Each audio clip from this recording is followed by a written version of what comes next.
शीर खुरमा जो कि हमारा एक फेस्टिव डिज़र्ट है और ईद उल फितर पर हमारे हर घर में बनाया जाता है। ईद की नमाज़ पढ़ के आने के बाद जो सुबह का नाश्ता होता है वो इसी के साथ किया जाता है। और शीर खुरमा किसको पसंद नहीं होता, हर कोई इसको बहुत शौक़ से खाता है, चाहे वो बच्चे हों या फिर बड़े। मगर वो लोग जो मीठा नहीं खा सकते, कुछ लोग मोटापे की वजह से या डायबिटीज़ की वजह से या किसी भी वजह से, तो वो लोग अपनी इस क्रेविंग को कैसे पूरा करें, उसके लिए आज मैं आपके साथ शीर खुरमा की रेसिपी शेयर करूंगी। हाय अस्सलाम वालेकुम व्यूअर्स, कैसे हैं आप सब लोग। उम्मीद है कि आप सब बिल्कुल खैरियत से होंगे। आज मैं आपके साथ शेयर कर रही हूँ शुगर फ्री शीर खुरमा बनाने की रेसिपी। तो चलिए इसको बनाना स्टार्ट करते हैं।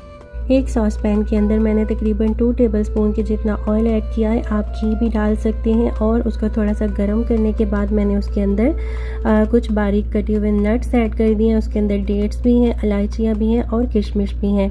इनको थोड़ा सा फ्राई करेंगे और फिर हम इसके अंदर शामिल कर देंगे तकरीबन 500 ml दूध। मैंने फुल फैट मिल्क लिया है, आप चाहें तो लो फैट भी यूज़ कर सकते हैं। दूध को थोड़ा सा पकाने के बाद मैंने इसके अंदर 3 टेबलस्पून के जितना पाउडर मिल्क भी ऐड कर दिया है और उसको भी अच्छी तरह से मिक्स कर लेंगे। पाउडर मिल्क ऐड करने से हमारे शीर खुरमा का जो टेक्सचर होगा वो बहुत ही रिच सा हो जाएगा। तो यहाँ पर मैंने ले ली हैं सेवइयाँ, जो कि मैं 50 ग्राम की जितनी यूज़ करूँगी और ये रोस्टेड है ऑलरेडी, इसलिए मुझे इनको रोस्ट करने की ज़रूरत नहीं है। यहाँ पर मेरे पास है स्टेवियाना स्वीटनर। ये बेसिकली पाउडर फॉर्म में स्टीविया होता है। आधा लीटर दूध में मैं तकरीबन इसके 6 से 7 सैशे जो हैं वो डालूँगी। एक सैशे इसका 2 ग्राम का होता है और आप अपनी मर्ज़ी के मुताबिक भी जितना आपको मीठा रखना हो उस हिसाब से आप इसको एडजस्ट कर सकते हैं। और फिर इसके अंदर मैंने 50 ग्राम रोस्टेड सेवइयाँ ऐड कर दी हैं, उनको थोड़ा सा पका लिया है। और अब मैं इसके अंदर तकरीबन 150 ग्राम के जितना ये क्रीम का जो बॉक्स है वो ऐड कर रही हूँ। क्रीम को अच्छी तरह से मिक्स कर लेंगे। ये हमारे शीर खुरमा को बहुत ही मज़े का क्रीमी सा टेक्सचर देगी।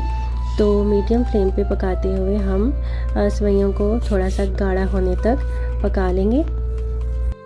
बहुत ज़्यादा थिक नहीं करेंगे क्योंकि ठंडी होने के बाद भी ये थिक होंगी। तो यहाँ पर मैंने 1 टीस्पून के जितना केवड़ा वाटर इसमें ऐड कर दिया है। इसको भी अच्छी तरह से मिक्स कर लेंगे और बस 2 मिनट हम और पकाएंगे और फिर फ्लेम को हम ऑफ़ कर देंगे। तो बस हमारा मज़ेदार सा शुगर फ्री शीर खुरमा जो है ये अब बिल्कुल तैयार हो चुका है। फ्लेम को ऑफ़ कर देंगे और इसको ठंडा होने देंगे। शीर खुरमा हमारा रूम टेम्परेचर पे आ चुका था, तो मैंने इसको डिश आउट कर दिया है। अब मैं इसको फ्रिज में रख दूँगी इसको मज़ीद ठंडा करने के लिए। तो अब ईद पर आप भी बेफिक्र होकर ये शीर खुरमा बनाएं, इसको एंजॉय करें। इससे आपकी जो स्वीट की क्रेविंग है वो भी पूरी हो जाएगी और आपकी हेल्थ के ऊपर कोई बुरा असर भी नहीं पड़ेगा। और जो लोग बहुत ज़्यादा डाइट कॉन्शियस हैं वो फुल फैट मिल्क की जगह लो फैट मिल्क यूज़ कर सकते हैं और मिल्क पाउडर की जगह स्किम्ड मिल्क इस्तेमाल कर सकते हैं और फुल फैट क्रीम को लो फैट क्रीम से रिप्लेस कर सकते हैं या फिर क्रीम को स्किप कर दें। तो हमारा मज़ेदार सा शीर खुरमा जो है वो बिल्कुल तैयार है। अपनी पसंद के नट्स के साथ आप इसको गार्निश कर दें और इंजॉय करें। ये तो थी आज की रेसिपी। अगर आपको अच्छी लगी हो तो इसको लाइक कर दीजिएगा। अपना ढेर सारा ख्याल रखिएगा और मुझे दुआ में याद रखिएगा। अल्लाह हाफिज़।